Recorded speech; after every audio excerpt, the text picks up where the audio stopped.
बिस्मिल्लाहिर्रहमानिर्रहीम। अच्छा बेटा, अब हमने देखना है domain and range of composite functions. ठीक है, तो हेडिंग डाल दीजिए domain and range of composite functions. ठीक हो गया। तो इसके बेटा डिटेल में जो है ज़रा कॉन्सेप्ट हमने कवर करने हैं। इसकी मैंने पूरी थ्योरी लिखवानी है और फिर हम एग्जाम्पल्स की तरफ पढ़ेंगे। ठीक हो गया। सबसे पहली बात बेटा ये है कि कॉम्पोजिट फंक्शन होता क्या है ये आपको पता है, लेकिन अब खास तौर पे हम उसकी डोमेन और रेंज की बात करेंगे। ठीक है, कॉम्पोजिट फंक्शन ये होता है कि वन फंक्शन आफ्टर अनदर, एक के बाद एक फंक्शन अप्लाई हो रहा होता है। ठीक है, एक फंक्शन का आउटपुट दूसरे के लिए इनपुट बन रहा होता है। अब खास तौर पे इसकी डोमेन और रेंज की हमने यहाँ पे डिटेल में जो है वो गुफ्तगू करनी है। तो सबसे पहला की पॉइंट लिखें कि when two functions are combined in a way, when two functions are combined in a way that the output of one function, that the output of one function becomes the input of the other, becomes becomes the input of the other। तो होता क्या है बेटा, ऐसे function को हम composite function कहते हैं। तो लिखेंगे कि सच function is called a composite function. ठीक है, ऐसे फंक्शन को हम कॉम्पोजिट फंक्शन कहते हैं। सो पॉइंट हमारा क्या हो गया कि when two functions are combined in a way that the output of one function becomes the input of the other, such function is called a composite function। फिर उसके बाद बेटा हमने देखना है कि composite function एग्जिस्ट होने की कंडीशंस क्या हैं। Condition condition for composite function to exist. ऐसा नहीं है कि composite function की एक्सप्रेशन आ रही है आपके पास तो आप कहोगे कि भाई composite function एग्जिस्ट कर रहा है। ऐसा नहीं है, कभी कभार वो एग्जिस्ट करेगा, कभी कभार वो नहीं करेगा। कब एग्जिस्ट करेगा, कब नहीं करेगा, ये हमने देखना है कि कॉम्पोजिट फंक्शन एग्जिस्ट होने की कंडीशन क्या है। सबसे पहली बात बेटा, लेट्स से एक एफ जी का फंक्शन है, एक कॉम्पोजिट फंक्शन है एफ जी। यानी कि पहला फंक्शन जो है वो जी है और जी के आउटपुट्स प्रोड्यूस होंगे और एफ के लिए इनपुट बन जाएंगे। ठीक है, तो लिखें F G only exist if the range of G, if the range of G is contained within the domain of F, if the range of G is contained within the domain of F। मतलब कहने का ये कि x आपके पास input है और पहले जो है वो जी एक्स का फंक्शन आया और जी एक्स ने अपने आउटपुट्स प्रोड्यूस करके एफ को दिए, तो जाके composite function F G x बन गया। ठीक हो गया बेटा। यानी कि जब हम एफ एक्स फंक्शन लिखते हैं तो उसमें हम क्या कह रहे होते हैं कि x is the input. X हमारा इनपुट है, एक्स हमारा वेरिएबल है in the F X function. अब जब composite function F G x बनाएंगे तो इसको हम इस तरह भी लिखते हैं ना कि input of the F X function is now G itself. यानी कि एफ के फंक्शन का इनपुट जो है वो जी एक्स पूरा का पूरा फंक्शन हो गया है। यानी कि हम कहते हैं कि g x will be the input. G x जो है वो आपके पास इनपुट हो जाता है। ठीक है बेटा, इतना कॉपी कर लो। तो एफ जी उसी वक्त एग्जिस्ट करेगा when the range of G is contained within the domain of F। मतलब कि output of G is contained within the input of F। Functions का आप सीक्वेंस देखो तो पहले जी का फंक्शन है, इस जी को हम कहते हैं इनर फंक्शन, एफ को हम कहेंगे आउटर फंक्शन यहाँ पे। ये इनर फंक्शन क्या होता है और आउटर फंक्शन क्या होता है ये सब अभी लिखवाऊंगा मैं यहाँ पे। तो सीक्वेंस के हिसाब से जो पहला फंक्शन है यानी कि इनर फंक्शन है, फर्स्ट फंक्शन है, वो हमारा जी का फंक्शन है। जी को हम इनपुट्स देंगे और जी अपने आउटपुट्स प्रोड्यूस करके एफ को देगा, सो डैट आपके पास F G x composite function exist करेगा। तो ये एक बेसिक कंडीशन है for a composite function to exist. ठीक हो गया? इतना कॉपी कर लिया बेटा, बताएं? ठीक है। फिर इसके साथ साथ मैं ये भी कह सकता हूँ कि भाई अगर मैं जी एफ का कॉम्पोजिट फंक्शन देखूं तो मैं क्या कहूंगा कि g f only exist, g f only exists if the range of f is contained within the domain of g.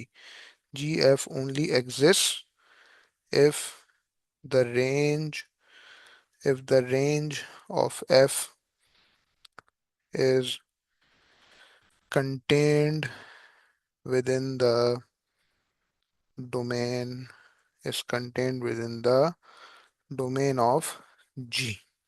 मतलब कहने का ये है कि x आपके पास वेरिएबल है, x आपका इनपुट बन जाएगा पहले फॉर एफ एक्स फंक्शन, और एफ एक्स अपने आउटपुट्स प्रोड्यूस करके जी को देगा, तो जाके आपके पास जी एफ एक्स कॉम्पोजिट फंक्शन बन जाएगा। सो जी f only exist if the range of f is contained within the domain of g. ये स्टेटमेंट आपको याद हो जानी चाहिए दोनों। ठीक है। एफ जी कब एग्जिस्ट करेगा? If the range of g is contained within the domain of f. और जी एफ कब एग्जिस्ट करेगा? If the range of f is contained within the domain of g. ठीक है बेटा, इतना copy कर लो पहले, हो जाता बताओ, फिर आगे बढ़ते हैं।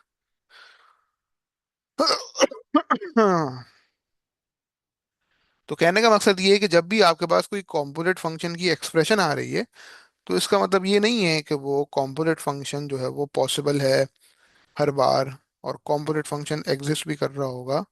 कभी कभार वो एग्जिस्ट करेगा, कभी कभार वो एग्जिस्ट नहीं कर सकता, और उसका फैसला हम कॉम्पोजिट फंक्शन के अंदर हम देखेंगे कि इनर फंक्शन क्या है, आउटर फंक्शन क्या है। तो इनर फंक्शन की हम डोमेन के हिसाब से बात करेंगे, ये सब चीज़ें भी हम यहाँ पे कवर करने वाले हैं।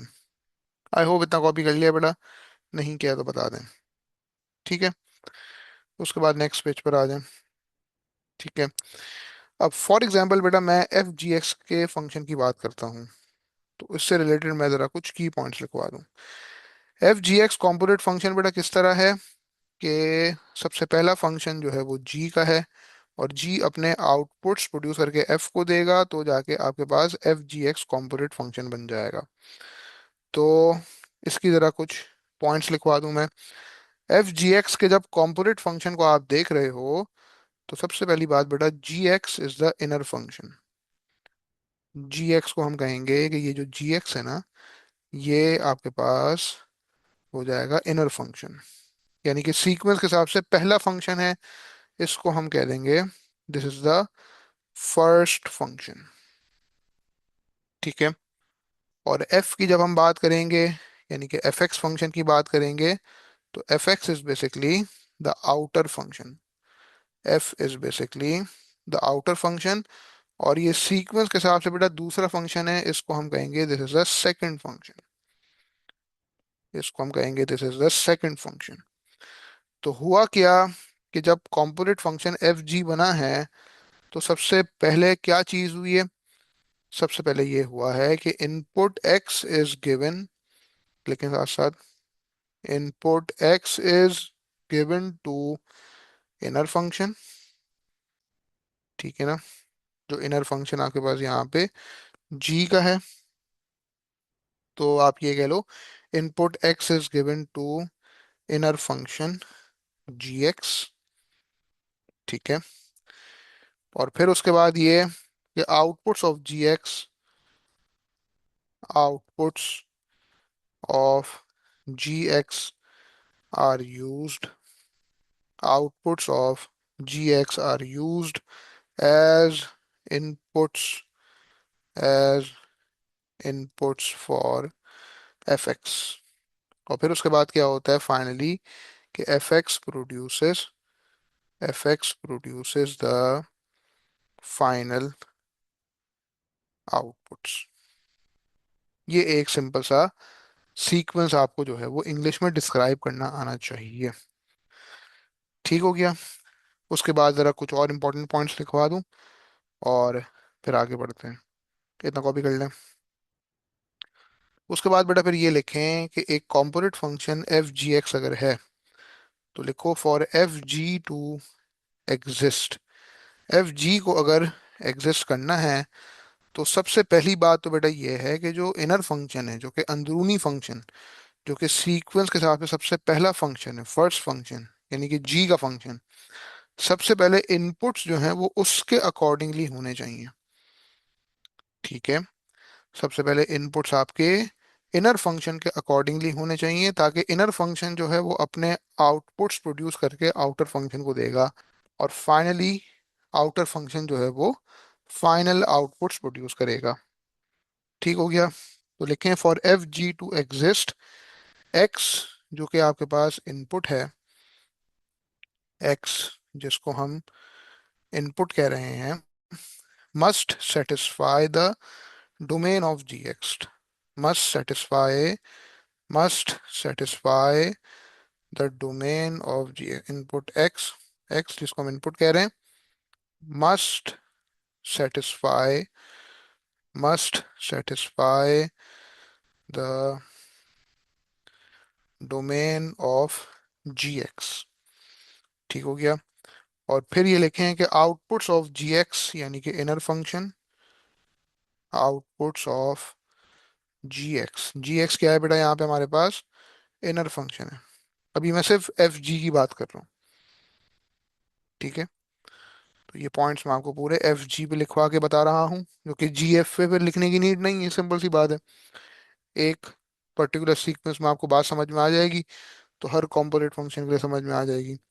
तो आउटपुट्स ऑफ जी एक्स यानी कि inner function must satisfy must satisfy the domain must satisfy the domain of the outer function fx।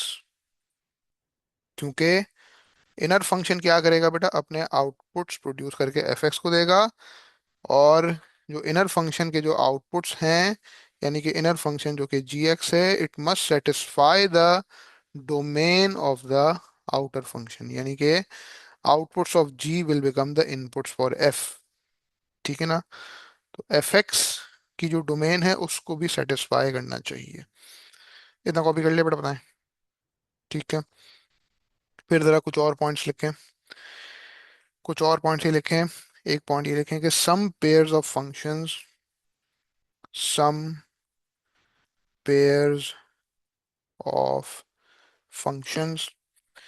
Can not be composed. Some pairs of functions can not be composed. ठीक है। और फिर उसके बाद लिखें कि some pairs of functions some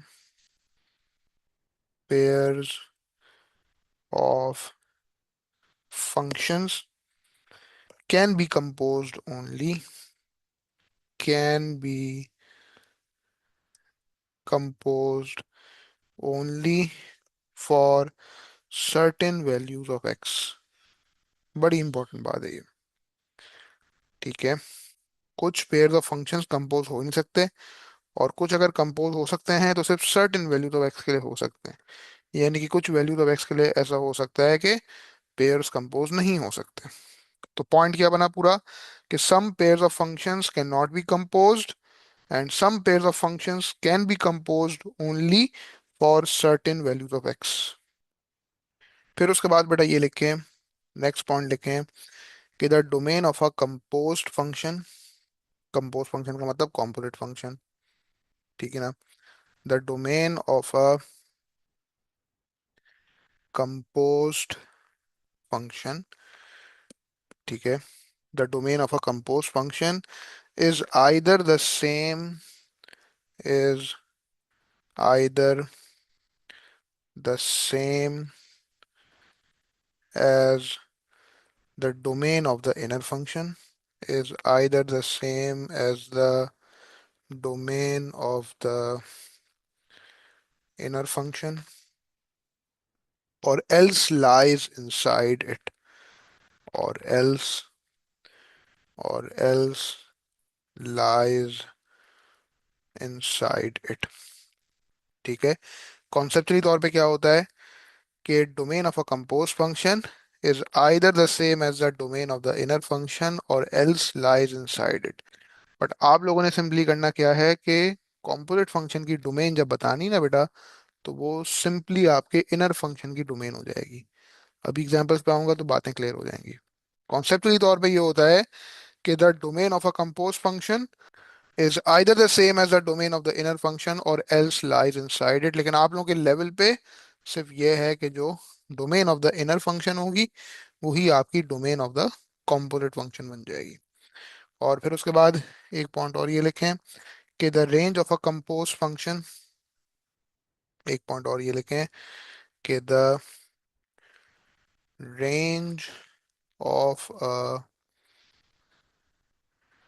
composed function, ठीक है, is is either the same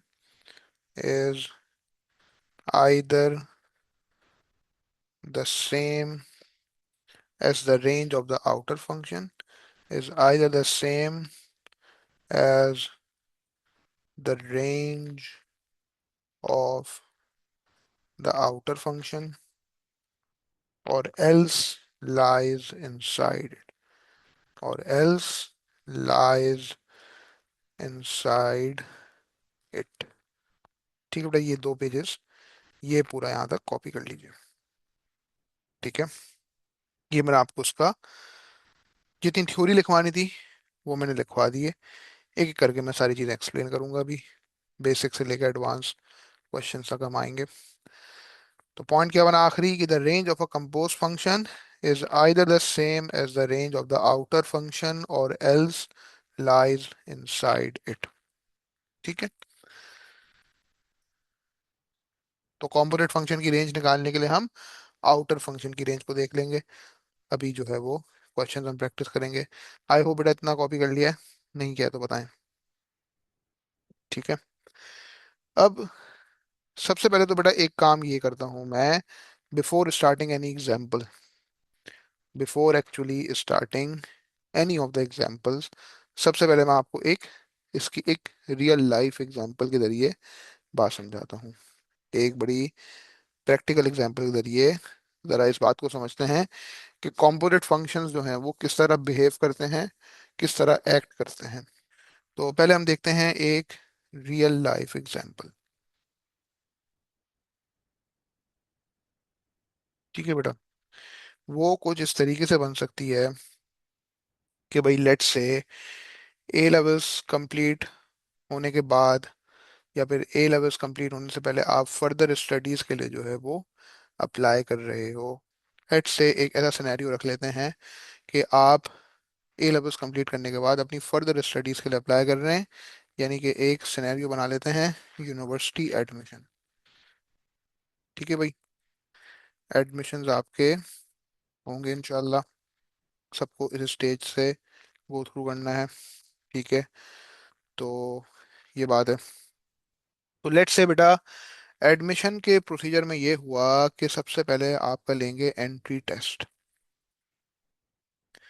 entry test लेंगे। मिसाल के तौर पे आपके पास एक रिस्ट्रिक्शन रखी गई कि भाई अगर एंट्री टेस्ट में आपके 80 आउट ऑफ 100 मार्क्स अगर आते हैं ना एटलीस्ट, तो आपका समझो एंट्री टेस्ट पास होगा। मतलब समझो बहुत ही कोई मुश्किल जगह पे एडमिशन होने वाला है आपका। ठीक है, और राइट, वरना तो प्रैक्टिकली इतना ज़्यादा वो नहीं होता कि 80 आउट ऑफ 100 लाओगे, जस्ट पास भी हो जाओ तो दैट्स फाइन। लेकिन जरा बात को समझो, एक एग्जांपल बता रहा हूँ, very close to practical life. ठीक है ना, very close to practical life example है।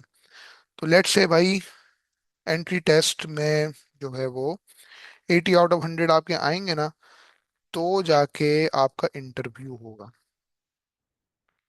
ठीक है, आपका इंटरव्यू होगा। और इंटरव्यू लेट से 15 मार्क्स का रखा है, और एटलीस्ट 11 मार्क्स चाहिए। इंटरव्यू में आपको एटलीस्ट 11 मार्क्स चाहिए। ठीक है। और वंस जिसका इंटरव्यू क्लियर हो जाएगा, उसका समझ लो एडमिशन कंफर्म हो गया। ठीक है।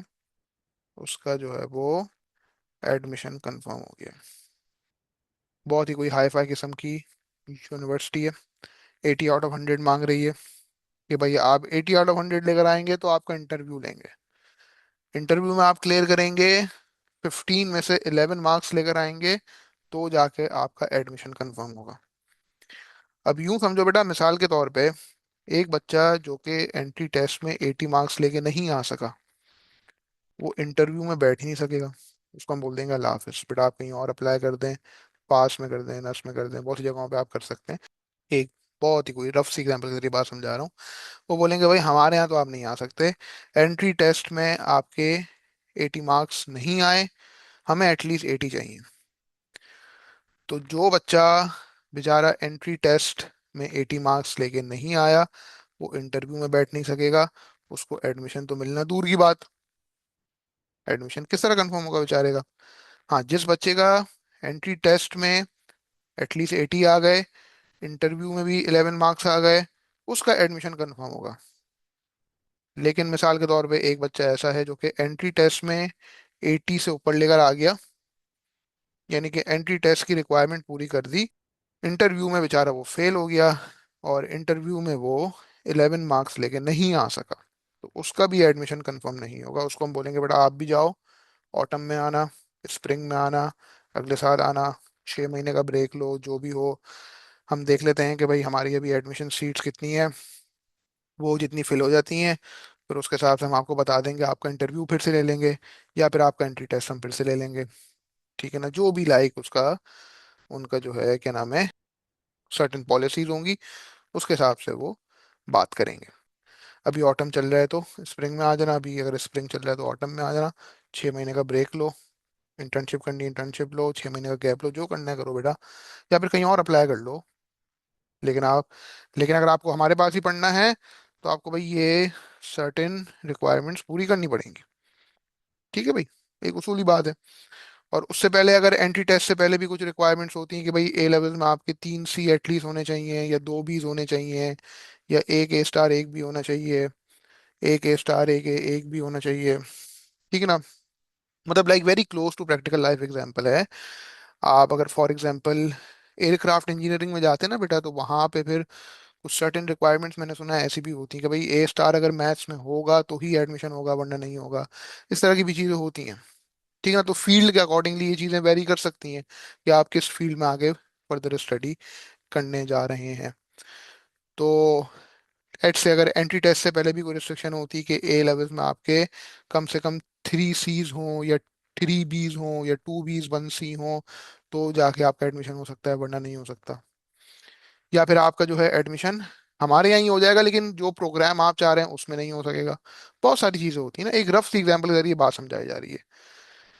इसको, इसी एग्जांपल को मैं डिटेल में और समझाने को आऊँ तो मैं बहुत कुछ यहाँ पे बोल सकता हूँ, लेकिन चीज़ों को जरा सिंपल रखते हैं, बेसिक रखते हैं। तो कहने का मतलब यह है कि बेटा सबसे पहले क्या हुआ कि input of the function is x.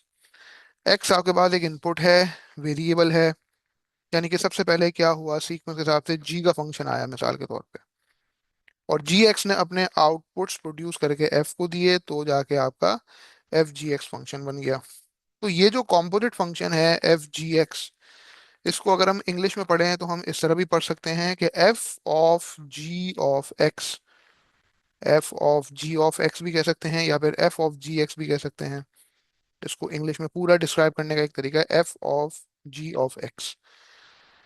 ठीक है ना बेटा, तो एफ जी एक्स कॉम्पोजिट फंक्शन बन रहा है, तो उसमें सबसे पहला फंक्शन जो है वो जी का है, और फिर फाइनली आपके पास जो है वो आउटर फंक्शन जो है वो एफ का है, और एक composite function F G x बन रहा है, जिसको हम f of g of x भी कह सकते हैं। तो मैं कह सकता हूँ बेटा कि admission is the function of interview, which is basically the function of entry test. ये बात समझ आती है? और फिर मैं ये भी कह सकता हूँ कि भाई admission is the function of interview, which is the function of entry test, which is the function of the grades you have got in A levels, which is the function from where you have studied A level mathematics. ये सारी बातें भी की जा सकती है ना भाई, चीज़ों को ज़रा ब्रीफ रखा है मैंने यहाँ पे, ठीक है ना। तो हम यहाँ पे ये बात इस्टेब्लिश कर सकते हैं कि admission is the admission is the function of interview. Admission is the function of interview, which is which is the function which is the function of entry test। बोले बेटा, ये बात समझ आई? ठीक है ना। यानी कि एंट्री टेस्ट में बच्चा जब 80 आउट ऑफ 100 लेकर आएगा, ठीक है ना, तो एंट्री टेस्ट में एग्जामिनर जो है वो देख रहा होगा, हाँ यार इसके 80 आउट ऑफ 100 आए हैं। अब मैं इंटरव्यू वाले एग्जामिनर को पास आउट कर दूं, इंटरव्यू वाले एग्जामिनर को अब मैं ये बात पास ऑन कर देता हूँ, भाई कल आपके पास एक बच्चा आ रहा है, उसके जो है वो 85 मार्क्स आए हैं, यानी कि 80 वाली रिक्वायरमेंट पूरी कर दी है, अब आप उसका इंटरव्यू ले लेना। ठीक है, तो इंटरव्यू का एग्जामिनर जो है वो अगले दिन उसका इंतजार कर रहा होगा कि भाई मैंने इसको 15 में से कितने देने हैं। 11 मार्क्स आ जाएंगे तो एडमिशन कंफर्म हो जाएगा। सिंपल सी बात है। तो जो बच्चा बेचारा एंट्री टेस्ट में 80 मार्क्स लेके नहीं आ सका अनफॉर्चुनेटली, जो कि ऐसा नहीं होना चाहिए भाई, बड़ी अनफॉर्चुनेट बात है यार। सिर्फ एक एडमिशन टेस्ट की बेस के ऊपर बच्चे का जो है वो आप जो ट्रू पोटेंशियल है वो तो नहीं बता सकते। लेकिन जिस तरह अनफॉर्चुनेटली हमारा एजुकेशन सिस्टम शेप्ड है, तो उसके हिसाब से जरा एक बात बता रहा हूँ मैं यहाँ पे कि भाई जो बच्चा बेचारा एंट्री टेस्ट में जो है वो 80 लेकर नहीं आया, तो इंटरव्यू में तो वो बैठ भी नहीं सकता। जब वो इंटरव्यू में नहीं बैठेगा तो एडमिशन भी कंफर्म नहीं हो सकता। ये वाली बात है। ठीक है बेटा, आई होप ये एग्जाम्पल समझ में आ गई। ठीक है, तो अब सीधा हम उन चीज़ों पर आते हैं जो बेटा करने का काम है हमारा। तो सबसे पहले एक बेसिक एग्जाम्पल देखते हैं। एग्जाम्पल नंबर 1 लिखें। ठीक है, तो सारी बेटा थ्योरी मैंने लिखवा दी, इससे रिलेटेड इंपॉर्टेंट नोट्स मैंने लिखवा दिए। अब एक एक करके हमने इन सारी बातों को क्वेश्चंस पर अप्लाई करना है। और सबसे पहले एक बेसिक एग्जाम्पल मैं करा रहा हूँ। ठीक है, सो एग्जाम्पल लिखें बेटा कि एफ एक्स आपके पास एक लीनियर फंक्शन है, f x is equals to 2x+3, और इसकी डोमेन ये है कि x इज लेस देन और इक्वल टू 0। एफ एक्स के फंक्शन की डोमेन ये है कि x इज लेस देन और equal to 0। F x is equals to 2x+3 for the domain x is less than और इक्वल टू 0। और जी x जो है वो लेट से आपके पास एक क्वाड्रेटिक फंक्शन है, which is x² - 6x for the domain x is less than और इक्वल्स टू 3। ठीक है, और सवाल की रिक्वायरमेंट ये है कि find the domain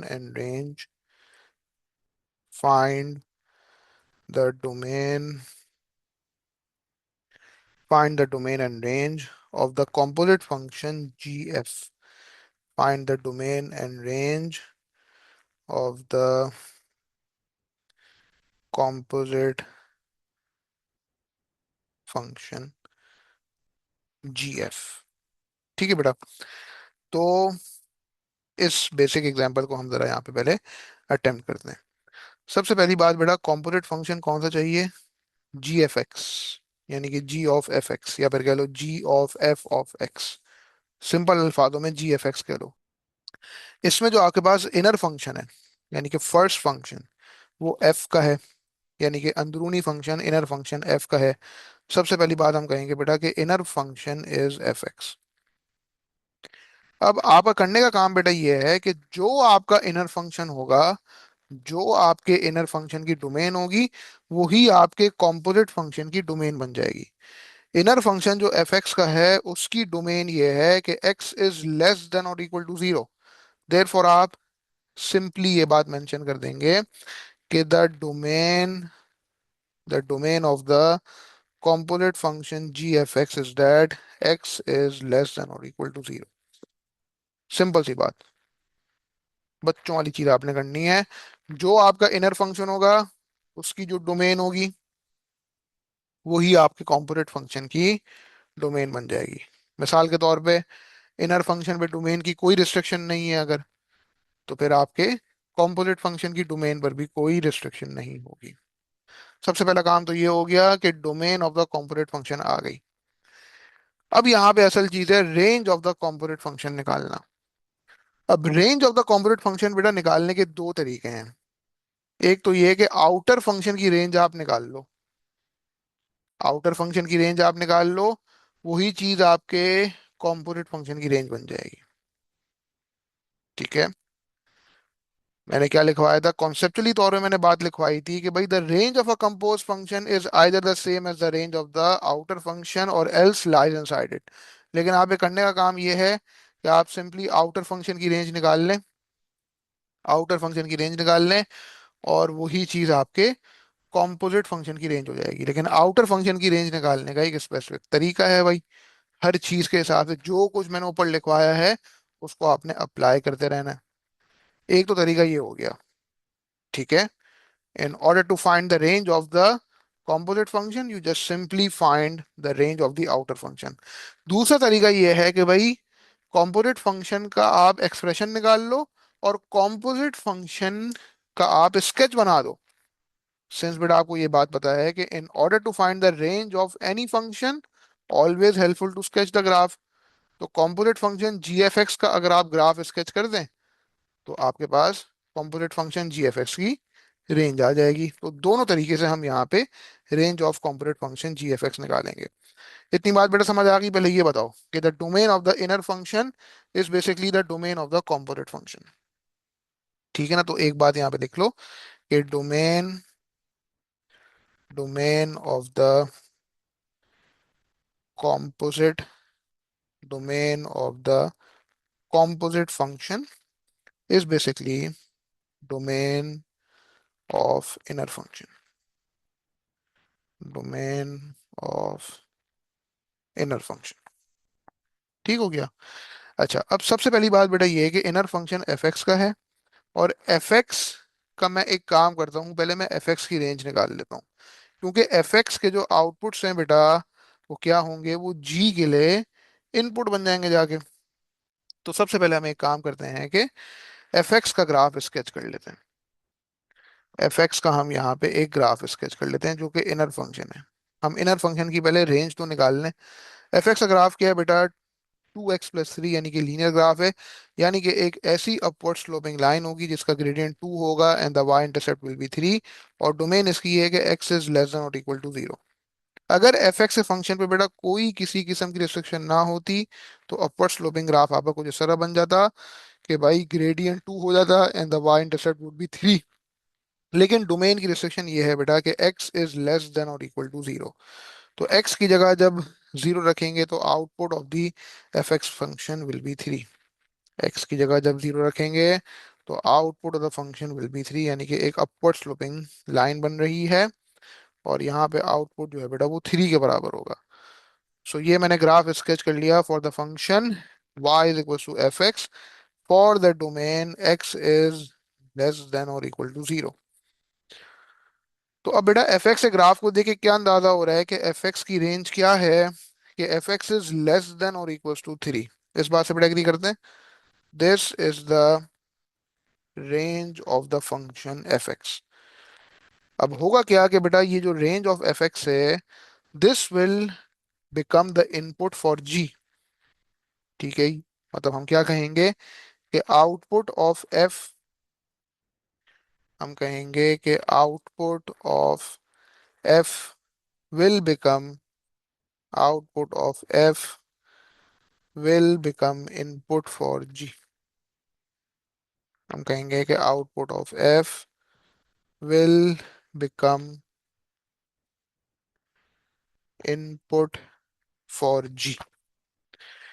ठीक हो गया, यानी कि एफ एक्स के आउटपुट्स क्या हैं बेटा, कि f x is less than और इक्वल टू 3।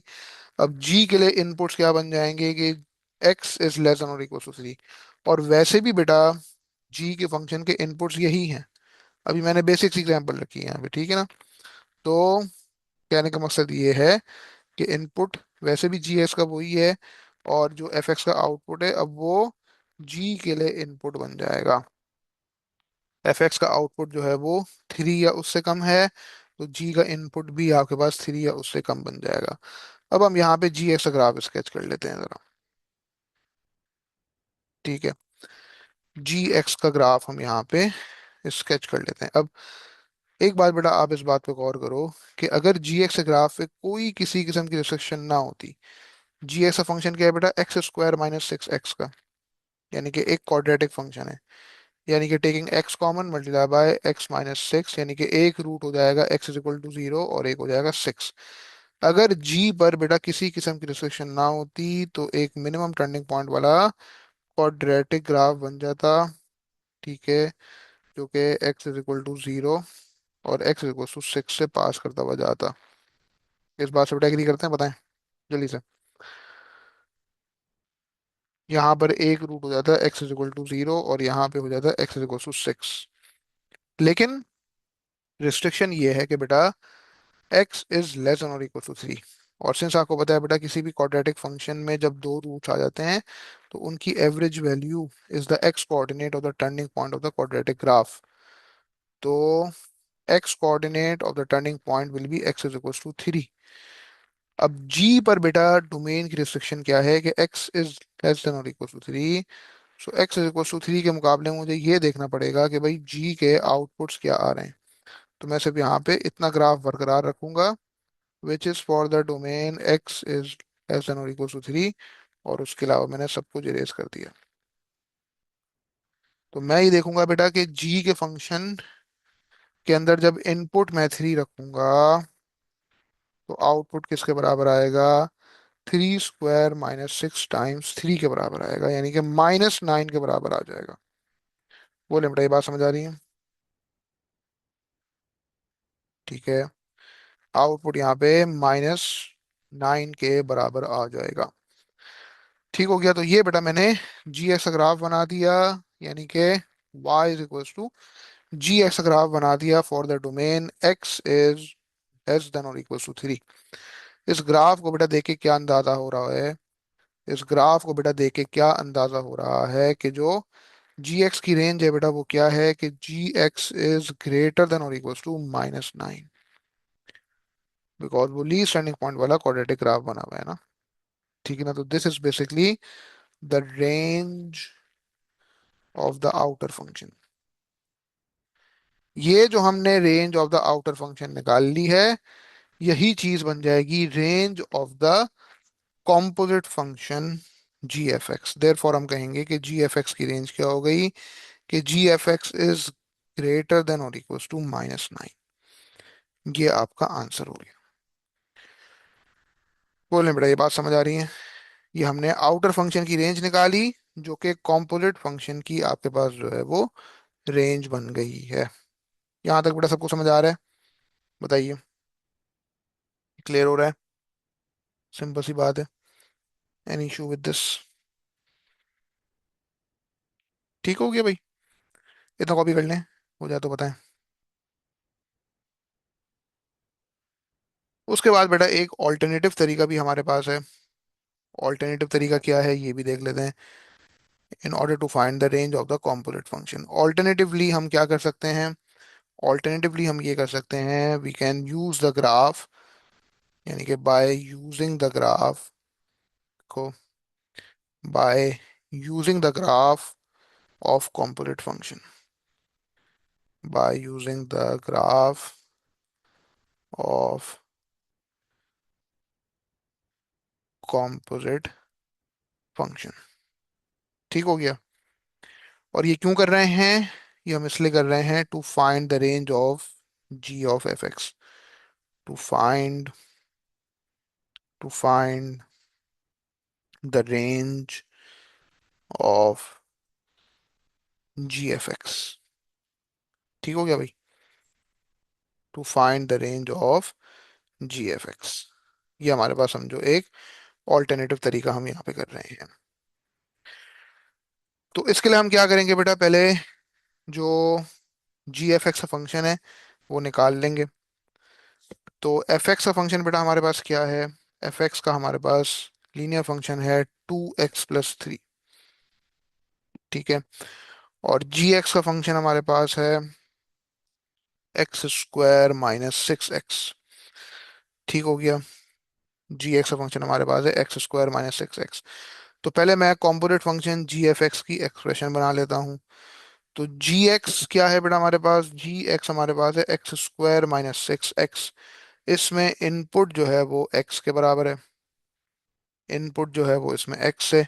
अब मैं अगर जी एफ एक्स फंक्शन बनाऊंगा तो input of this g function will become f x itself. यानी कि मैं बोलूंगा कि f x square -6 times of f x. और एफ एक्स क्या है बेटा, एक्चुअली 2x+3 है। तो ये 2x+3 का होल स्क्वायर -6 टाइम्स 2x+3 हो जाएगा। तो अब मैं अगर इसको एक्सपेंड कर दूं, तो 2x+3 के होल स्क्वायर को एक्सपेंड करें तो a² + 2ab + b² यानी कि 4x² +2 टाइम्स 2x टाइम्स 3, तो ये हो जाएगा 12x प्लस 3 का स्क्वायर हो जाएगा 9, and then -12x and then -18। तो ये 12x - 12x कैंसिल आउट हो गया। तो जी एफ एक्स फंक्शन हमारे पास आ गया 4x² - 9। इसके हम ग्राफ को स्केच कर लेते हैं। और सिंस हमें बेटा एक बात ये पता है कि domain of the composite function हमारे पास आ चुकी है, पहले ही आ चुकी है, जो कि एक ही स्टेप का काम था। इनर फंक्शन की डोमेन को देखकर हमने domain of the composite function g f x निकाल ली थी कि एक्स इज लेस देन और इक्वल टू 0। ठीक है ना।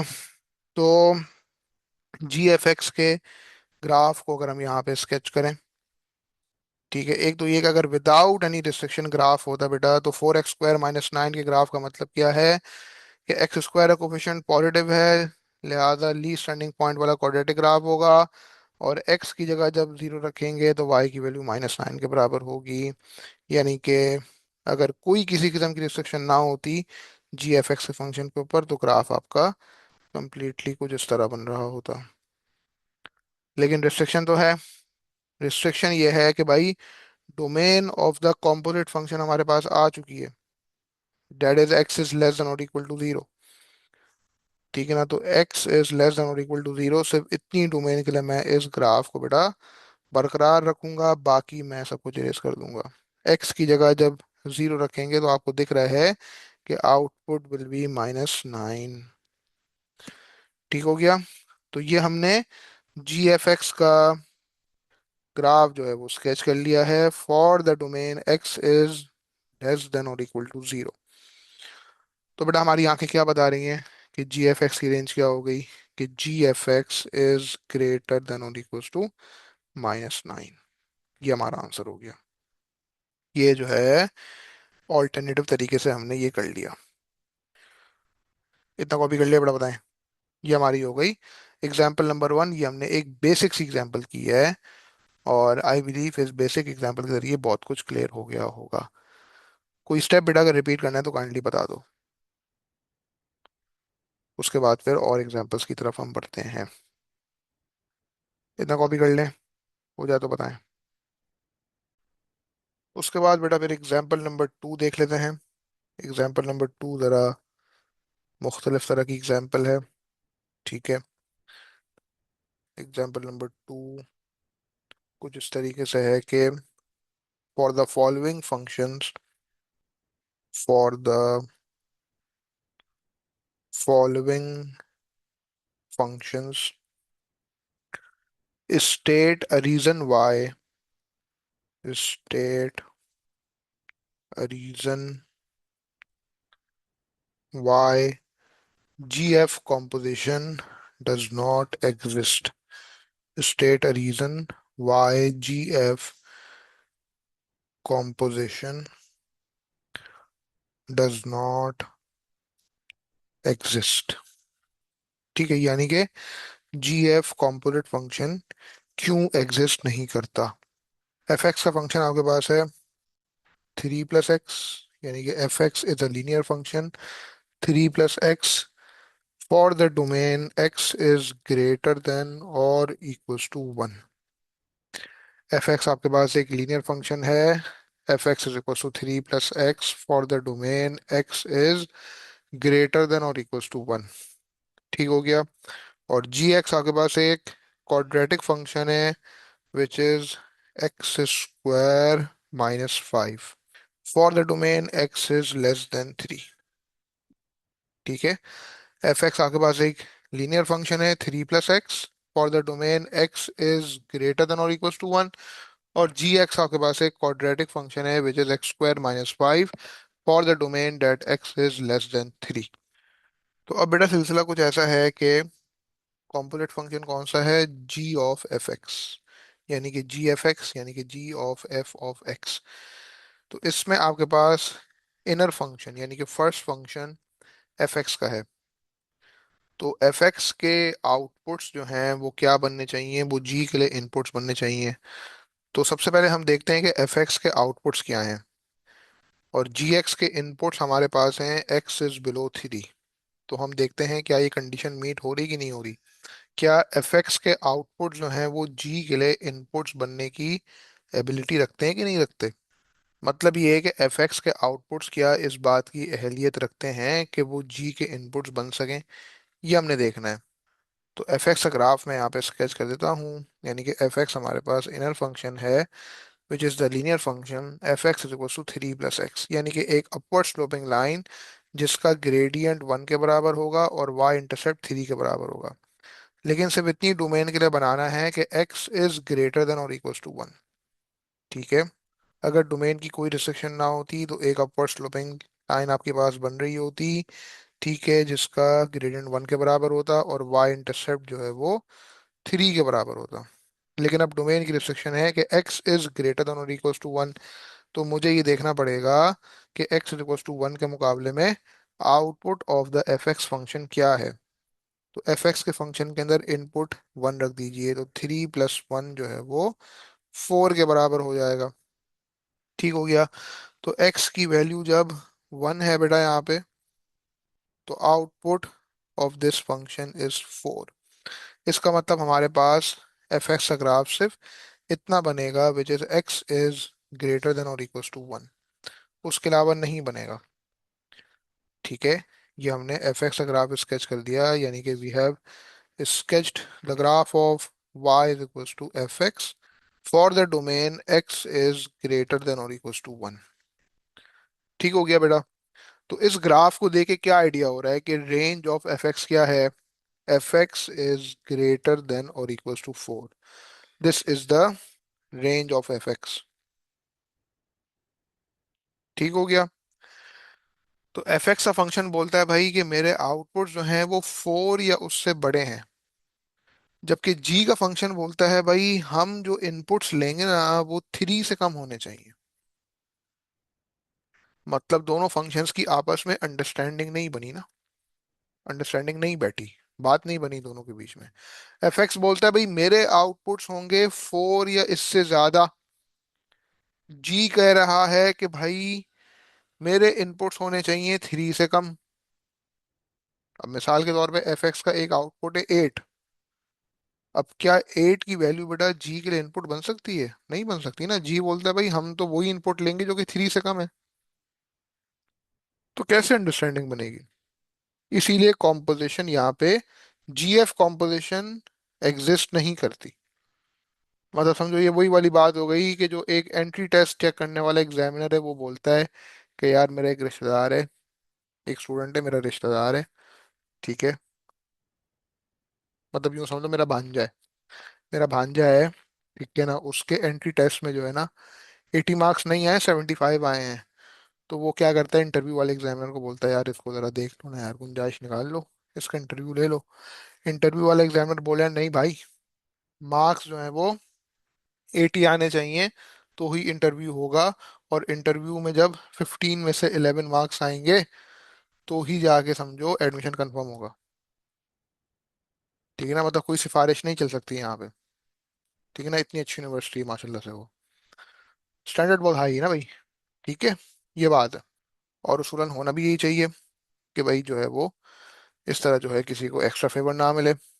ठीक है ना, तो जो एंट्री टेस्ट वाला एग्जामिनर है वो कह रहा है भाई कि इस बच्चे के 75 आए हैं लेकिन ये मेरा भांजा है, जरा ख्याल रख लो यार प्लीज, भाई हो गए। लेकिन इंटरव्यू वाला एग्जामिनर कह रहा है नहीं भाई, यानी कि जो इंटरव्यू कंडक्ट करने वाला जो बंदा है वो कह रहा है नहीं नहीं नहीं, इंटरव्यू में आने के लिए 80 मार्क्स तो चाहिए आपको। तो नई अंडरस्टैंडिंग बनी दोनों की भाई। तो ये बात है, तो ये मैंने उर्दू में आपको स्टोरी सुना दी, ऊपर सारी बातें जो मैंने समझाई उसके साथ लिंक करके मैंने बता दिया। आंसर के तौर पे हम क्या लिख देंगे? आंसर में आपको एक डिटेल्ड आंसर जो है वो लिखवा दूं, ठीक है ना। हमें ये पता चला है सो फार कि बेटा रेंज ऑफ एफ एक्स क्या है। Range of f x is that F x is greater than और इक्वल्स टू 4, ठीक है ना। और डोमेन ऑफ जी क्या है?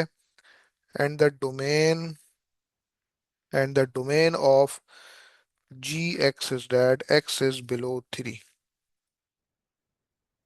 ठीक है ना। Domain of g x is that domain of g x is x is less than 3, x is below 3। Therefore हम ये कहेंगे कि the range of the inner function, therefore the range of the inner function, therefore the range of the inner function is not contained, is not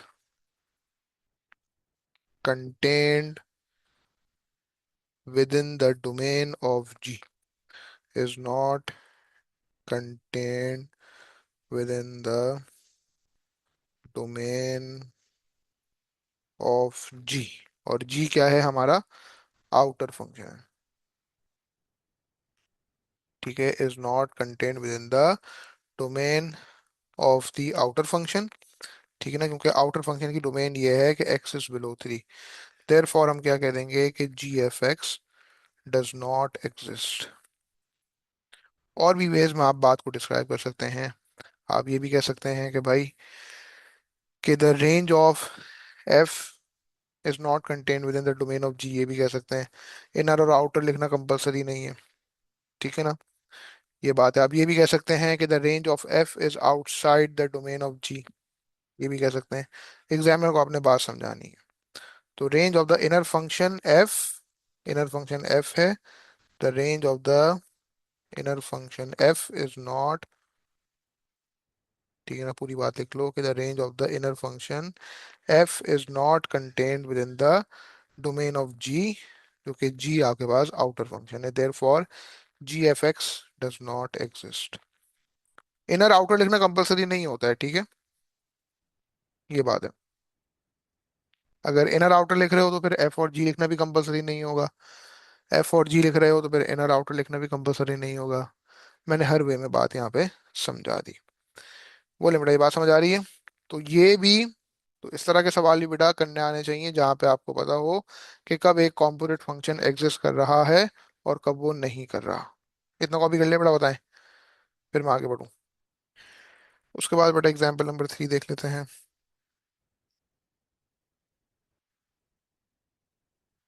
example number 3 लिखते हैं। Example number 3 कुछ ऐसी है कि it is given that f ji exist. आपको पहले से बताया हुआ है कि एक कॉम्पोजिट फंक्शन, आपको पहले से बताया हुआ है कि एक कॉम्पोजिट फंक्शन जो है वो एग्जिस्ट करता है। It is given that it is given that f ji exists. Find an expression for the function fg. Find an expression. Find an expression for the function. Find an expression for the function fg and state its domain and range. And state its domain and range। और जी x का function आपके पास है 2 + 3x for the domain x is greater than or equal to 0। और f x आपके पास एक quadratic function है विच इज x² + 5, और इस पर डोमेन की कोई रिस्ट्रिक्शन नहीं है। तो इसकी डोमेन इस तरह लिखी हुई है कि for x can take any real values. मतलब कहने का ये कि x belongs to the set of real numbers. तो बेटा ये एग्जांपल आप लोग जरा करना स्टार्ट करें। दो एग्जांपल जो मैंने कराई हैं उसके अकॉर्डिंगली आप ये एग्जांपल अटेम्प्ट कर सकते हो। तो पहले जरा जल्दी से बेटा एक्सप्रेशन निकाल लो for the function F g and state its domain and range. ठीक है, करें शाबाश इसको अटेम्प्ट। एफ जी ऐसा फंक्शन पहले निकाल लें, एक पूरी सिंप्लीफाइड फॉर्म में निकाल लें। वो अलग बात है कि सवाल में कभी एक्सपेंडेड फॉर्म मांगी होती है, कभी अनसिम्प्लीफाइड एक्सप्रेशन भी पूछ लेता है, लेकिन आप पूरा एक्सपेंड करके चीज़ों को सिंप्लीफाई करा के एफ जी एक्स फंक्शन निकालें और इसको अटेम्प्ट करें। शाबाश, इसको डिस्कस करते हैं फिर आगे बढ़ते हैं। इसके बाद एक और एग्जाम्पल भी करनी है हमने, ठीक है। इसको अटेम्प्ट करो, पूछता हूँ ना भाई। हाँ भाई, तो डिस्कस कर लेते हैं एग्जाम्पल। पहले आप एफ जी एक्स फंक्शन निकाल लो। ठीक है, पहले हमने एफ एक्स फंक्शन लिखा which is x square plus 5। ठीक है ना, इसमें इनपुट एक्स है। और अब जब एफ जी एक्स फंक्शन बनाएंगे तो एक्स की जगह पूरा का पूरा जी एक्स फंक्शन इटसेल्फ आ जाएगा, यानी कि g x whole squared and then plus 5। और जी एक्स एक्चुअली है क्या बेटा, 2 + 3x है।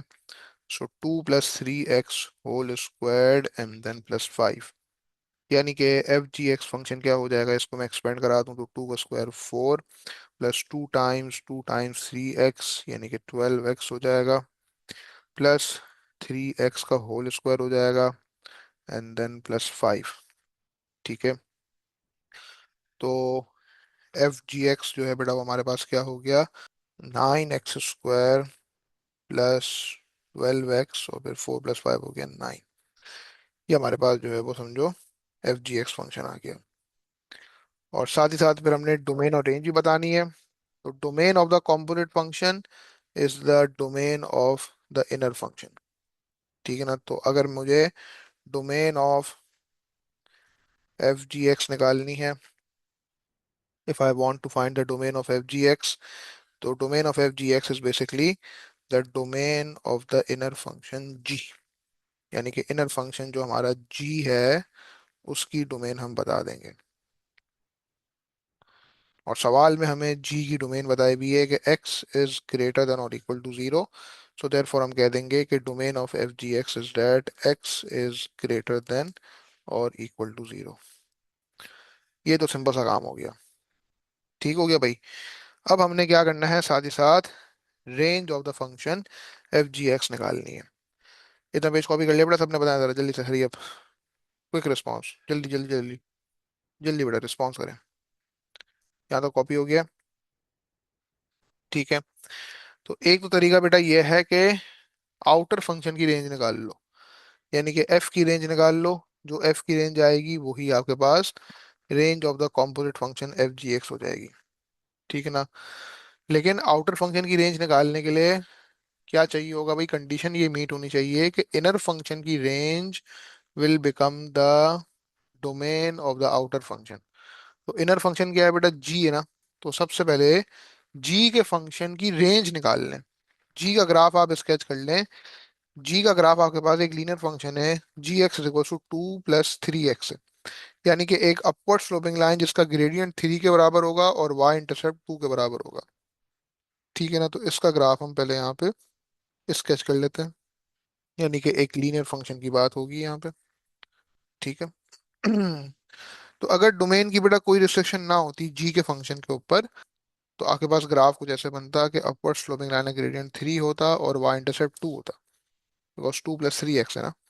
लेकिन अब डोमेन की रिस्ट्रिक्शन ये है कि x इज ग्रेटर देन और इक्वल टू 0, यानी कि जी के फंक्शन में जब इनपुट बेटा x की जगह 0 रखेंगे तो आउटपुट 2 के बराबर हो जाएगा। बड़ी कोई बच्चों वाली बात है। तो एक अपवर्ड स्लोपिंग लाइन आपके पास कुछ इस तरह बनेगी, कुछ इस तरीके से कि जब x की जगह आप रखेंगे 0 तो आउटपुट ऑफ द फंक्शन 2 के बराबर होगा। ये हमने स्केच कर दिया the graph of y is equal to g x for the domain x is greater than और इक्वल टू 0। तो बेटा इस फंक्शन को देख के क्या अंदाजा हो रहा है कि इस फंक्शन की रेंज क्या है, इसके आउटपुट जो है बेटा 2 या उससे बड़े हैं ना, 2 या उससे ज्यादा हैं।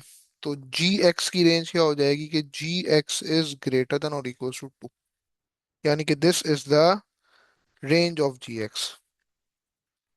अब ये जी एक्स की रेंज में बेटा जाके क्या करना है, इसने जो है वो एफ के लिए डोमेन बन जाना है, यानी कि एफ के लिए इनपुट बन जाना है। ठीक है, तो हम क्या बोलेंगे कि output of g will become input for f. Output for g will become output for G will become input for F. Output for G will become input for F। ठीक हो गया बेटा। तो अब देखा जाए तो एफ एक्स के फंक्शन पे तो कोई रिस्ट्रिक्शन थी ही नहीं। एफ एक्स का फंक्शन ओरिजिनली तौर पे क्या था, उसकी डोमेन ये थी कि x can take any real values. अब एक रिस्ट्रिक्शन आ गई है कि भाई जी एक्स के आउटपुट्स हो गए हैं जी एक्स इज ग्रेटर देन और इक्वल टू टू। तो अब एफ एक्स पर रिस्ट्रिक्शन हो जाएगी कि एक्स इज ग्रेटर देन और इक्वल टू टू। यानी कि एफ एक्स का ग्राफ अगर मैं स्केच करूं यहाँ पे अब, तो सबसे पहले आप एफ एक्स का ग्राफ उस तरह देखें कि अगर कोई किसी किस्म की रिस्ट्रिक्शन ना होती तो ग्राफ आपका किस तरह बनता। ग्राफ जो है बेटा वो आपका कुछ इस तरह बनता कि एफ एक्स का फंक्शन क्या है, एक्स स्क्वायर प्लस फाइव, यानी कि एक लीस्ट टर्निंग पॉइंट वाला क्वाड्रेटिक ग्राफ। एक्स की जगह जब रखेंगे जीरो तो वाई की वैल्यू फाइव के बराबर होगी। तो एक लीस्ट टर्निंग पॉइंट वाला क्वाड्रेटिक फंक्शन बन रहा होता एक्स स्क्वायर प्लस फाइव का। जब एक्स की जगह रखते जीरो तो आउटपुट की वैल्यू फाइव होती। ये उस वक्त है जब एफ एक्स पर कोई रिस्ट्रिक्शन ना होती। लेकिन अब रिस्ट्रिक्शन है ना बेटा। एफ एक्स ग्राफ सिर्फ आपने उतना स्केच करना है for the domain x is greater than और इक्वल टू टू। बिकॉज जी के जो आउटपुट्स हैं बेटा अब वो एफ के लिए इनपुट बन जाएंगे ना। तो हमें ये देखना पड़ेगा कि एफ एक्स के फंक्शन के अंदर जब इनपुट हम टू रखते हैं तो आउटपुट क्या आता है। यानी कि एफ टू की वैल्यू जरा इवेलुएट कर लो। यानी कि टू स्क्वायर प्लस फाइव यानी कि फोर प्लस फाइव यानी कि एफ टू की वैल्यू नाइन के इक्वल आ रही है। तो इसका मतलब बेटा क्या हो जाएगा कि सिर्फ हम इतना पार्ट यहाँ पे एफ एक्स का बरकरार रखेंगे विच is for the domain x is greater than और इक्वल टू टू, और उसके अलावा सब कुछ इरेज कर देंगे। लेट से एक्स की वैल्यू यहाँ पे टू है और उसके मुकाबले में आउटपुट जो है वो नाइन के बराबर है। ठीक है बेटा। तो ये हमने ग्राफ स्केच कर लिया for y is equal to f x for the domain x is greater than और इक्वल टू टू। तो बेटा इस ग्राफ को देख के क्या आइडिया हो रहा है कि आउटर फंक्शन जो f का है उसकी रेंज क्या है कि f x is greater than और इक्वल टू नाइन। और देयर फॉर बेटा ये चीज बन जाएगी the range of the component function F G x. Therefore हमारा आंसर आ गया भाई। देयर फॉर हम कहेंगे कि f ji x is greater than और equal to nine. This is the range of the function F G x. ये हमारा आंसर हो गया। हमने रेंज ऑफ आउटर फंक्शन निकाल ली। ठीक है, मतलब ऐसा नहीं है कि ये जो आउटर फंक्शन सवाल में दिया हुआ है विदाउट एनी रिस्ट्रिक्शन इसी का देख लेंगे हम, इसी का ग्राफ स्केच कर लेंगे, नहीं भाई। उस डोमेन के लिए आउटर फंक्शन को स्केच करेंगे, उस डोमेन के लिए स्केच करेंगे जो कि बिल्कुल हमारे इनर फंक्शन के आउटपुट के मुताबिक होगी। ठीक है, तो ऐसा नहीं है कि यहाँ पे आप जो है वो एफ एक्स जो आपका आउटर फंक्शन है उस पर डोमेन की कोई रिस्ट्रिक्शन नहीं है उसके मुताबिक आप स्केच करके उसकी रेंज बता दो, नहीं। कॉम्पोजिट फंक्शन एग्जिस्ट करवाना है ना बेटा। तो कॉम्पोजिट फंक्शन एग्जिस्ट करवाने के लिए इनर फंक्शन जो जी है उसके आउटपुट्स के मुताबिक जो है वो आउटर फंक्शन एफ एक्स की जो है वो रेंज आएगी हमारे पास। ठीक है, इसीलिए ये जो एफ एक्स का ग्राफ मैंने स्केच किया है ये विदाउट एनी रिस्ट्रिक्शन तो स्केच नहीं किया है ना। हमारे पास एक रिस्ट्रिक्शन आ गई कि एफ एक्स का ग्राफ सिर्फ उतना बनाएंगे for x is greater than और इक्वल टू टू। बिकॉज जी के आउटपुट्स हमारे पास कुछ ऐसे ही आ रहे थे टू या उससे अबव। हमने जी एक्स की रेंज निकाली कि range of g x is that g x is greater than और इक्वल टू टू। और एफ के लिए बेटा ये इनपुट बन गया। तो बोले बेटा ये बात समझ आ रही है, एनी इशू विद दिस। ठीक है ना। अब इसका जो ऑल्टरनेटिव तरीका है वो भी कर लेते हैं कॉम्पोजिट फंक्शन की रेंज निकालने का। ऑल्टरनेटिव तरीका ये कर लेते हैं कि हम graph of the composite function इस्तेमाल कर लें। कॉम्पोजिट फंक्शन की जो एक्सप्रेशन है वो हमने ऑलरेडी निकाल ली है। लेकिन इतना पेज कॉपी कर लो जरा जल्दी से, हो जाए तो बताओ। कर रहे हो कॉपी, कर लो बेटा जरा जल्दी कर लो प्लीज, फिर आगे बढ़ते हैं। यानी कि इसका एक ऑल्टरनेटिव तरीका भी हमने देखना है जिस तरह हमने पीछे वाले सवाल में भी देखा था। तो यहाँ पे बेटा अब ऑल्टरनेटिव तरीका हम यहाँ पे देख लेते हैं। ऑल्टरनेटिवली हम क्या कहेंगे कि use the graph of F G x. Alternatively, we are going to say that use the graph of F G x function. ठीक है ना बेटा। अच्छा, अब ये जो एफ जी एक्स की जो मैंने एक्सपेंडेड फॉर्म निकाली ना, इसको जरा भी भूल जाओ। ये जो एक तरीके से कंप्लीटिंग स्क्वायर फॉर्म आई है ना, ये उस तरह की कंप्लीटिंग स्क्वायर फॉर्म नहीं है जिसको हम यूजुअली तौर पे देख रहे होते हैं। That is a multiply by x minus h whole square plus k. इसको मैं इस फॉर्म में जरा लेके आता हूँ।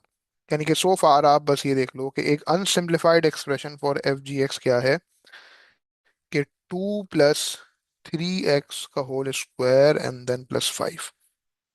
अच्छा, इसको मैं उस तरह की कंप्लीटिंग स्क्वायर फॉर्म में लेकर आ जाता हूँ जो कि यूजुअली हम लेकर आते हैं अब तक।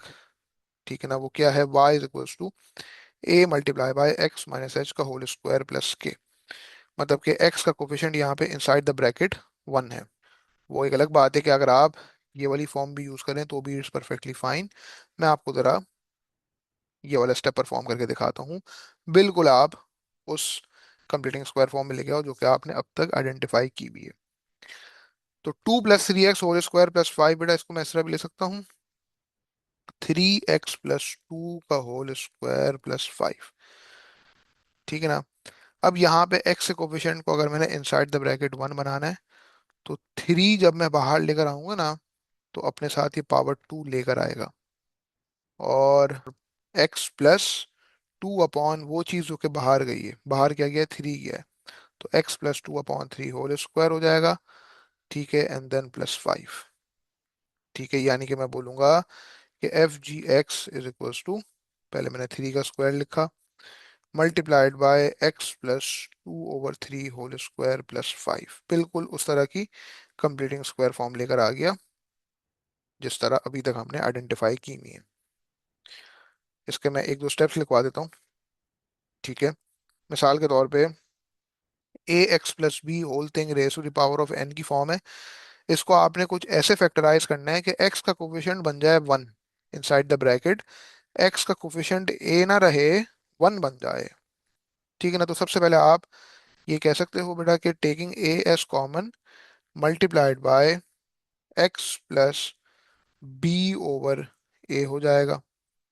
Taking a as common multiplied by x + b/a हो जाएगा, and this whole thing will be raise to the power of n। ठीक है। तो अब इंडाइसिस के लॉ के हिसाब से बेटा मैं क्या कह सकता हूँ, इंडाइसिस के लॉ के हिसाब से मैं कह सकता हूँ कि ये जो a है इस पर भी पावर n है, और x + b/a this is also whole thing raise to the power of n। तो a raise to the power of n is multiplied by x + b/a whole thing is raise to the power of n। बोले बेटा ये बात समझ आ रही है? ये simple से स्टेप्स है। ठीक है। तो होगा क्या बेसिकली, होगा ये कि आपके पास कंप्लीटिंग स्क्वायर फॉर्म इस फॉर्म में आ गई। तो आप जब x + 2/3 को इक्वेट करेंगे विद 0, तो x इज इक्वल टू -2/3 हो जाएगा और y की वैल्यू 5 हो जाएगी। यानी कि मैं कह सकता हूँ कि -2/3, 5 is the turning point of the quadratic graph. और सिंस आपको दिख रहा है कि एक्स स्क्वायर कोफिशिएंट पॉजिटिव है, तो लीस्ट टर्निंग पॉइंट वाला क्वाड्रेटिक ग्राफ बन रहा होगा। तो इसका ग्राफ अगर मैं यहाँ पे स्केच कर दूं, ठीक है ना, ये मैंने कंप्लीटिंग स्क्वायर फॉर्म क्यों निकाली है, in order to identify the turning point of the quadratic graph. तो -2/3, 5 का जो है वो टर्निंग पॉइंट है हमारे पास। अगर डोमेन की कोई किसी किस्म की रिस्ट्रिक्शन ना होती तो बड़ा ग्राफ आपके पास कुछ इस तरह बन रहा होता। अगर डोमेन की कोई किसी किस्म की रिस्ट्रिक्शन ना होती तो समझो ये आपका टर्निंग पॉइंट होता -2/3, 5। लेकिन डोमेन की रिस्ट्रिक्शन बेटा क्या है, डोमेन की रिस्ट्रिक्शन ये है आपके पास composite function F G x में डोमेन क्या आई थी बेटा हमारे पास, ये जो कॉम्पोजिट फंक्शन है ग्राफ हम स्केच कर रहे हैं इसी की डोमेन को देखेंगे ना, that is x is greater than और इक्वल टू 0। तो सिर्फ इतना पार्ट ऑफ द ग्राफ बनेगा which is for the domain x is greater than और इक्वल टू 0। बाकी सब कुछ हम यहाँ से इरेज कर देंगे।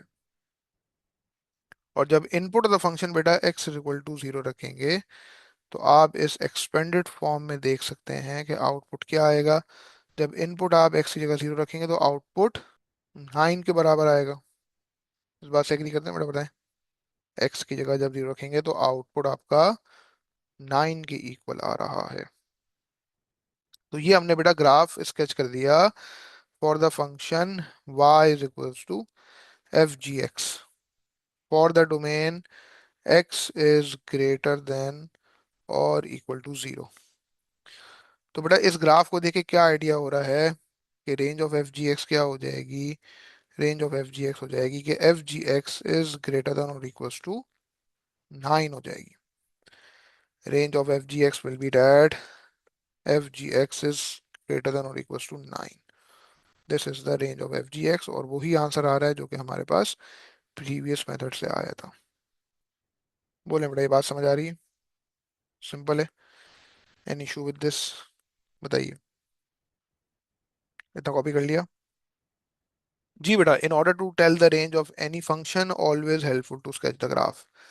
जिस तरह अब तक आपने अच्छे खासे सवाल प्रैक्टिस किए हुए हैं, ठीक है। जब हम कॉम्पोनेंट फंक्शन के अलावा भी फंक्शंस की बात करते थे तो किसी भी फंक्शन की रेंज बताने के लिए बेटा always helpful to sketch the graph होता था। ये बात समझ आ रही है? तो ये सारा सिनेरियो है। तो ये बेटा पूरा ऑल्टरनेटिव मेथड कॉपी कर लिया। बताइए जल्दी से बेटा, हरी अप। तो बेटा एक एग्जांपल बस और देखते हैं और फिर एंड करते हैं क्लास, ठीक है। एग्जांपल नंबर 4 लिखते हैं। एग्जाम्पल नंबर 4 कुछ इस तरीके से है। It is given that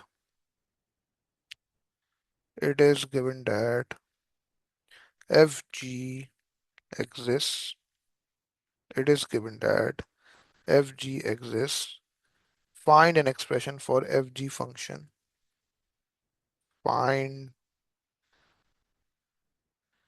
find an expression for fg function and state its domain and range. And state its domain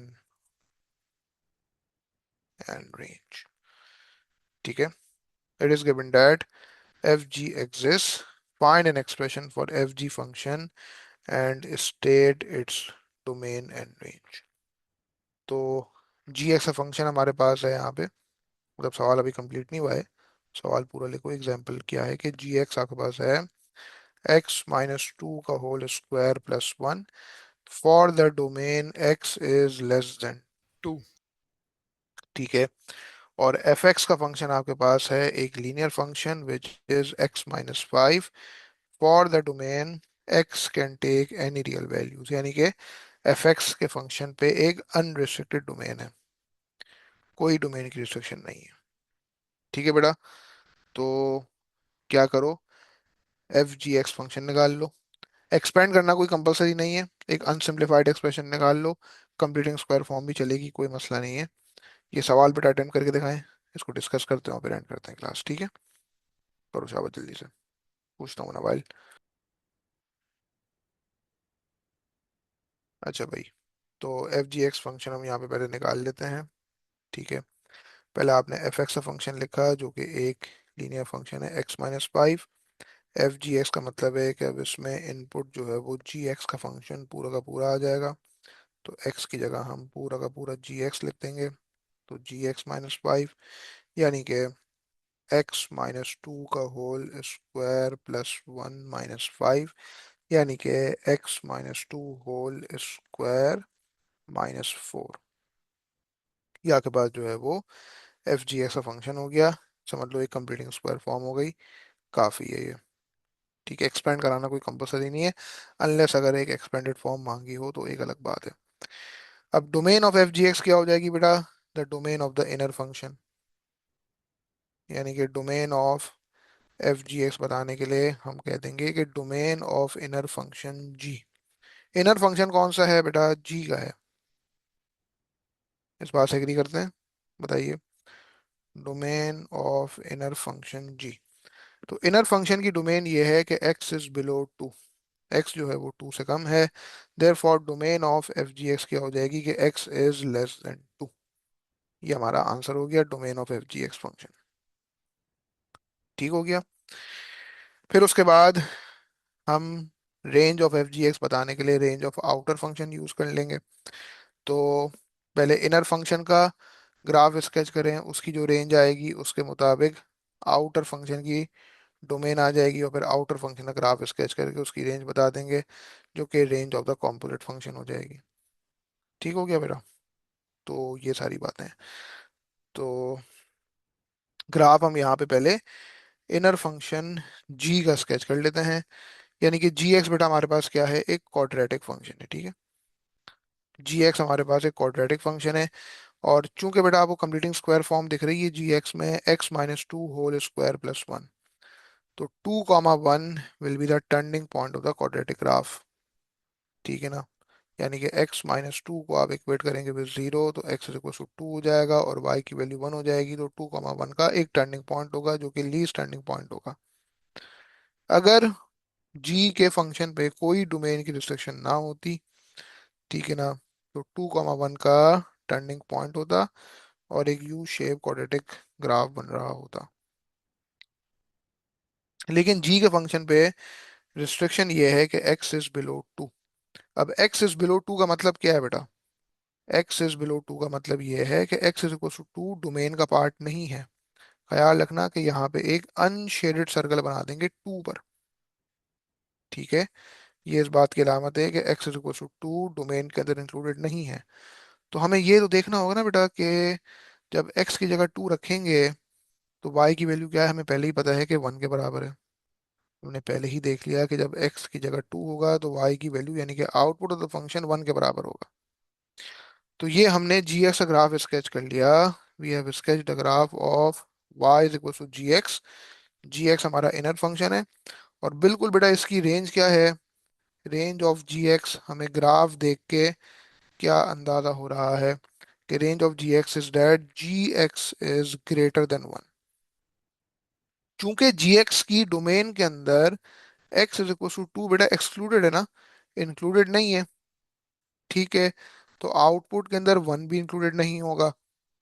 तो आउटपुट भी हमने उसी तरह फॉर्म में लिखा है कि g x is strictly speaking more than one, one included नहीं है। तो रेंज ऑफ जी एक्स यानी कि range of the inner function जो है वो हमारे पास ये आ गई कि g x is greater than one. अब ये क्या करेगी बेटा, एफ एक्स के लिए इनपुट बन जाएगी। This will become input for F. अब हर बार ये पूरी चीज लिखने की जरूरत नहीं है, ये मैं आप लोगों की आसानी के लिए लिखता हूँ। आउटपुट ऑफ जी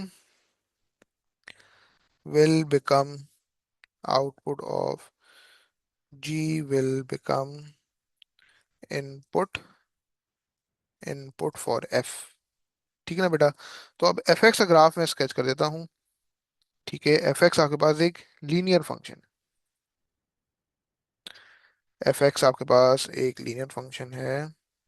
क्या है f x, x minus five, यानी कि एक अपवर्ड स्लोपिंग लाइन जिसका ग्रेडियंट वन है और वाई इंटरसेप्ट माइनस फाइव है।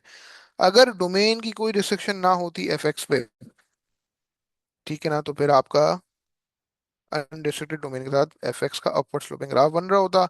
अपवर्ड स्लोपिंग लाइन होती जिसका ग्रेडियंट वन के बराबर होता और वाई इंटरसेप्ट माइनस फाइव के बराबर होता। लेकिन अब एफ एक्स पे रिस्ट्रिक्शन क्या हो जाएगी, जो आपका जी का आउटपुट है, जी का आउटपुट कैसा है कि g x is greater than one.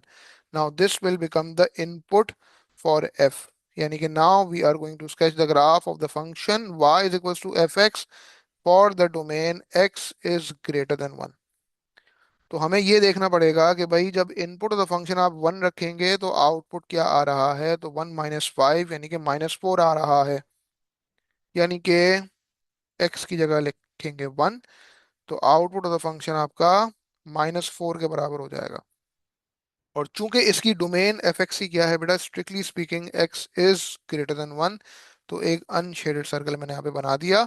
और मेरे पास यहाँ पे एक अपवर्ड स्लोपिंग लाइन जो है वो उस तरह बनेगी। इस ग्राफ को देखे बेटा क्या आइडिया हो रहा है, ये एफ एक्स का ग्राफ देखे क्या आइडिया हो रहा है कि एफ एक्स की रेंज हमारे पास क्या है, कि f x is greater than -4। F x की रेंज क्या है बेटा, कि f x is greater than -4। ठीक है ना, तो देयर फॉर ये आउटर फंक्शन की रेंज आ गई।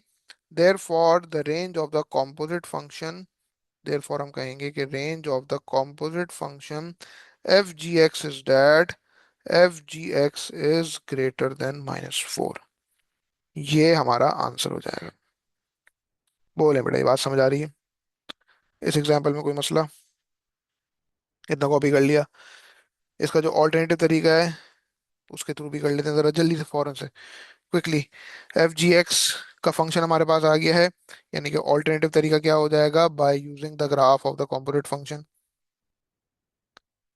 ऑल्टरनेटिव, ऑल्टरनेटिवली हम क्या बोलेंगे, using the graph, using the graph of F G x, यानी कि कॉम्पोजिट फंक्शन का ग्राफ स्केच कर लें। कॉम्पोजिट फंक्शन की एक्सप्रेशन आ गई है हमारे पास, F G x is that F ji x is equal to X minus two whole square -4। ठीक है ना, ऐसा ही है। और domain of F G x क्या है, कि x is less than two. This is the domain of F G x, x is less than two. तो अब जाहिर सी बात है बेटा, जब मैं एफ जी एक्स का ग्राफ इस्तेमाल करूंगा तो मुझे domain of F G x के मुताबिक काम करना पड़ेगा ना भाई। इस बात से एग्री करते हैं? एफ जी एक्स का ग्राफ जब आप स्केच करेंगे तो जाहिर सी बात है भाई, x is less than two के लिए स्केच करेंगे। तो जरा जल्दी से बेटा ये कर लेते हैं, फिर एंड करते हैं क्लास, ठीक है? बाकी चलो नेक्स्ट क्लास में करेंगे। आंसर वही आएगा हमारे पास जो ऊपर आ चुका है। ठीक है, तो ये range of F G S करने का एक ऑल्टरनेटिव तरीका है। अच्छा, अब बात बेटा ये है कि अगर एफ जी एस फंक्शन पे कोई रिस्ट्रिक्शन ना होती, कोई किसी किस्म की रिस्ट्रिक्शन ना होती, एक्स की जगह अगर रखते जीरो, तो आउटपुट क्या होता, कि भाई एक्स की जगह जीरो रखते हैं तो -2 का होल स्क्वायर 4, और 4 - 4 हो जाता है 0। यानी कि जब एक्स की जगह जीरो रखते हैं तो आउटपुट भी हो जाता है 0, यानी कि ग्राफ आपका ओरिजिन से पास कर रहा होता और लीस्ट टर्निंग पॉइंट वाला क्वाड्रेटिक ग्राफ होता। ये बात समझ आती है? और 2, -4 आपका मिनिमम टर्निंग पॉइंट हो जाता है ना, बिकॉज x-2 को जब आप इक्वेट करते हुए 0, तो x इज इक्वल टू 2 हो जाता और y की वैल्यू -4 हो जाती। 2, -4 का आपका turning point of the quadratic graph हो जाता। ये बात समझ आ रही है बेटा, बताओ? तो ये मैं जीएस ग्राफ जो है वो इस फीचर को इस्तेमाल करते हुए कर देता हूँ कि ओरिजिन से पास भी करेगा वो। ठीक है, और अगर कोई रिस्ट्रिक्शन ना होती, अगर कोई रिस्ट्रिक्शन ना होती तो ये एफ जी ऐसा ग्राफ, ये जो एफ जी ऐसा ग्राफ है, ये कुछ इस तरह बन रहा होता। 2, -4 पे टर्निंग पॉइंट होता। अब रिस्ट्रिक्शन ये है कि एक्स इज बिलो 2। ये एफ जी एक्स का फंक्शन मैंने बनाया है without any restriction on the domain. लेकिन एफ जी एक्स पर डोमेन की रिस्ट्रिक्शन क्या है बेटा, कि एक्स इज बिलो 2, 2 से कम है। तो हमें ये देखना पड़ेगा कि 2 के मुकाबले में आउटपुट ऑलरेडी हमें पता है कि वो -4 के बराबर है। तो सिर्फ मैं इतनी डोमेन के लिए बरकरार रखूंगा इस graph of the function F G x को, which is for the domain that x is less than 2। और ख्याल रखना बेटा कि एक्स इज इक्वल टू 2 जो है वो डोमेन का पार्ट नहीं है, एक स्ट्रिक्ट इनइक्वालिटी की फॉर्म में डोमेन दी हुई है ना। तो एक अनशेडेड सर्कल मैंने यहाँ पे बना दिया। ये इस बात की अलामत है कि डोमेन के अंदर 2 इंक्लूडेड नहीं है। तो जब डोमेन के अंदर 2 इंक्लूडेड नहीं है तो आउटपुट में -4 भी इंक्लूडेड नहीं होगा। और हमारी आंखें बता रही हैं बेटा कि ये जो हमारे पास एफ जी एक्स का ग्राफ है, इसकी रेंज हमारे पास है कि f ji x is greater than -4। ये जो हमने स्केच किया है, ये हमने component function F G x का ग्राफ स्केच कर दिया है for the domain that x is below 2, because domain of the component function F G x is that x is below 2। So therefore बेटा इस graph को देख के क्या अंदाजा हो रहा है, कि f ji x is greater than -4। ये हमारा आंसर हो गया, the range of the composite function F G x. बोलने बेटा, ये बात समझ आ रही है? क्लियर है? कोई मसला तो नहीं? बिल्कुल वही आंसर आ रहा है जो कि पीछे वाले मेथड से आया था। ठीक है ना बेटा, तो ये हमने जो है ये 4 एग्जांपल्स देखी हैं, और उससे पहले हमने ठीक ठाक थ्योरी भी कवर की है, कॉन्सेप्ट भी देख लिया है। ठीक है, तो आज के लिए इतना ही रखते हैं, बाकी चलो नेक्स्ट क्लास में। अल्लाह हाफिज। कुछ पूछना है तो बेटा पूछ लें। अल्लाह हाफिज। अल्लाह हाफिज।